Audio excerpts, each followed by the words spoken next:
paraphernalia. I still don't agree with the fact that I'm selling paraphernalia. I never have, and I still don't intend to, and I don't want to sell paraphernalia here. But economically, I cannot stand the kind of harassment I've been receiving. Roach clips and cocaine pipes and spoons and the devices for weighing them, the whole bit. What we're saying is that all of that garbage, all of that crap, all of that nonsense, all of that has got to go. So what's the next step for the group? To the parks, to claim a park, to make it drug-free, and we're not talking about just going to that park for a few hours. We're talking about camping there. The group says they'll be there as long as it takes to clear the area of drug dealers. Meanwhile, Gregory and the other activists are facing charges for their protests. A hearing is set for later this month, but no matter what the outcome, the group says the fight will continue. We want to emphasize that this is just the first stage in an entire battlefront that's going to be taking place on the whole drug situation. The group has called a news conference tomorrow afternoon. Today's agreement makes 2 victories for Gregory. Yesterday, Pipe's unique management also removed certain pipes from their shelves, but not without having Gregory arrested for entering and remaining once earlier this week. From today's victory, Gregory says he'll move on to rougher territory to continue his crusade. He's moving on to Shreveport City Parks. And we're not talking about just going to that park for a few hours. We're talking about camping there. Tomorrow, Gregory's group will camp in A.B. Palmer Park. Once they've run drug pushers from there, he plans to move on to other parks in Shreveport. Pamela Jordan, Arklatex News 12. Tomorrow morning, Gregory will appear on a talk show at the alternate. Good evening. Thanks for joining us. After 4 days of demonstrations at 2 Shreveport shops he accused of selling drug paraphernalia, activist Dick Gregory has taken his anti-drug campaign to a city park. Gregory and a group of his supporters say they intend to make A.B. Palmer Park a drug-free zone. The Cedar Grove Park is said to be a haven for drug dealers, but Gregory says no more. What we're saying is this park here,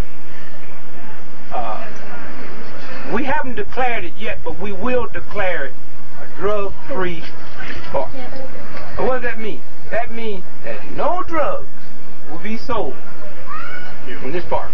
That's what Gregory says his group plans to stay at the park every day from 6 a.m. to midnight until the area can be called drug-free.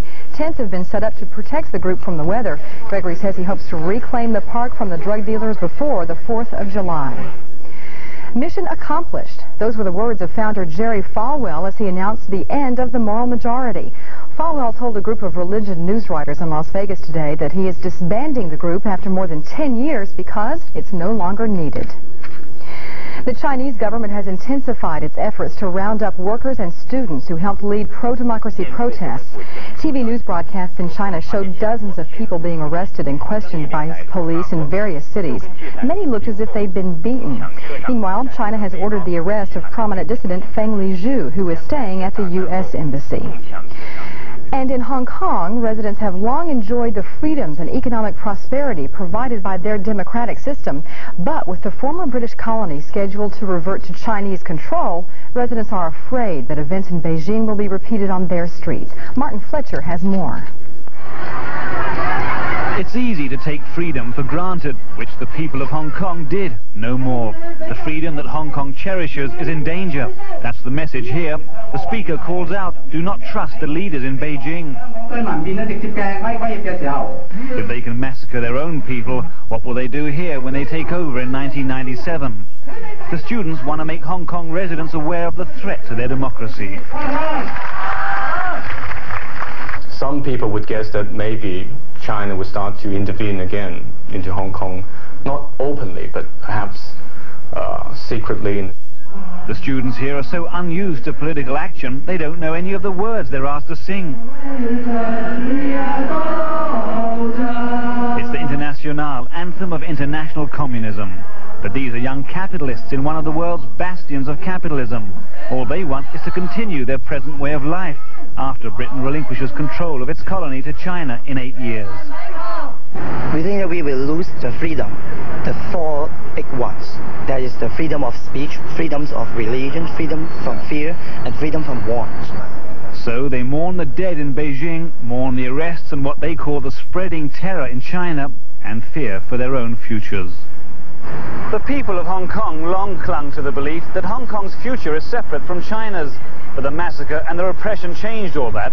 Now the people here are worried that what happens today in China will happen. Parents' permission to get an abortion.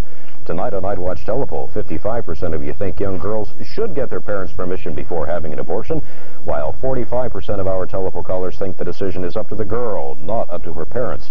Thanks a lot for getting in touch tonight. Remember, telepoll is not a scientific survey.